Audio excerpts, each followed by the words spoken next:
روز 19 فوریه سال 2024 که در دوشنبه هنرمند مردمی تاجیکستان و ازبکستان دولتمند خود را به حکم سپردند، از شهر دوسلدورف آلمان خبر در سال 94 ترک دنیا کردن هنرمند مردمی تاجیکستان و آذربایجان، یکی از پایه‌گذاران انسامبل استرادی آوازه‌دار گلشن لیلا شریپووا رسید. درباره درگذشت لیلا شریپووا در فیسبوک ژورنالیست تاجیک عادل ناظر خبر داد.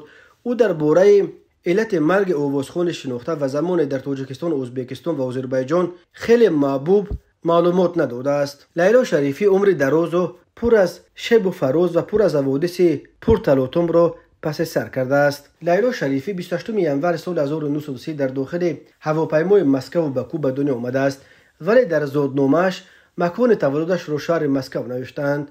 بعد تولد لیلا این خانواده به شهر مشهد ایران کوچید و لیلا در همینجا به وای رسیده با یک افسر جوان ارتش ازدواج کرد. شوهر او چپگرا و از طرفداران سروزیر اصلاح طلب ایران آن دوران محمد مستقی بود.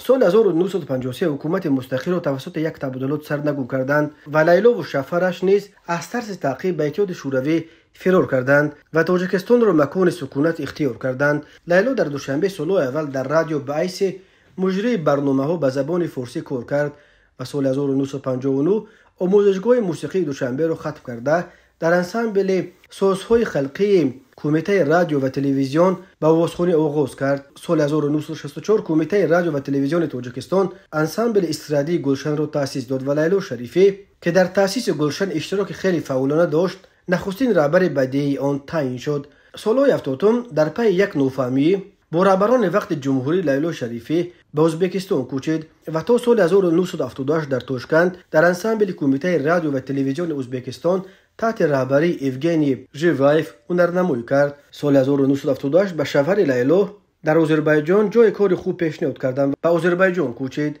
چند سال در انسامبل سازهای خلقی آذری خاطره تحت رهبری عادل باقروف و سپس در انسامبل دن یلدوزی تحت رهبری گلارا علیوا هنرنمایی کرد. سال 1982 شوهر لیلا از بیماری سرطان جان داد و سال 1985 او به آلمان کوچید. 3 سال اول در برلین پس سر برد و سال 1988 تا دم مرگش در دوسلدورف زندگی کرد. در آلمان او بیشتر به کشیدن و رسم و نوشتن و شعر و داستان‌ها مشغول بود.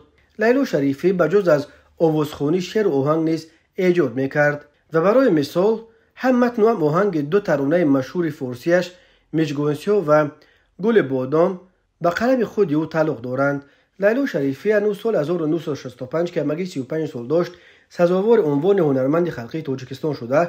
سال 1977 هنوز 1 سال پیش از کوچیدنش به باکو عنوان هنرمند خلقی آذربایجان را هم به دست آورده بود.